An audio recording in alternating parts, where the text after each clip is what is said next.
गोरेगावच्या नेस्को सेंटरमध्ये आज शिवसेना शिंदे गटाचं दसरा मेळावा पार पडणार आहे।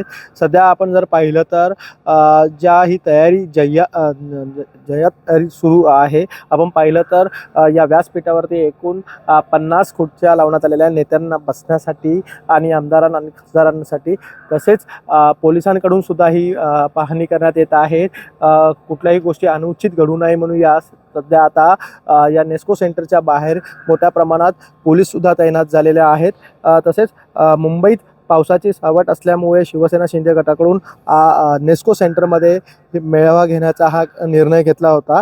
नेस्को सेंटरमध्ये कार्यकर्त्यांना बसण्यासाठी 20 ते 25 हजार खुर्च्या लावण्यात जात आहेत। नेस्को सेंटरमध्ये मोठ्या संख्येमध्ये कामगारांच्या माध्यमातून स्टेज उभारण्याचं काम असेल किंवा बॅरिकेड खुर्च्या इतर तयारी करण्याचं काम देखील युद्ध पातळीवरती सुरू आहे। नेमकं आज 2 मेळावा पार पडणार आहेत। एक एकनाथ शिंदे यांचं आणि तसेच उद्धव बाळासाहेब ठाकरे यांचं दादरतील शिवतीर्थ इथे पार पडणार आहेत।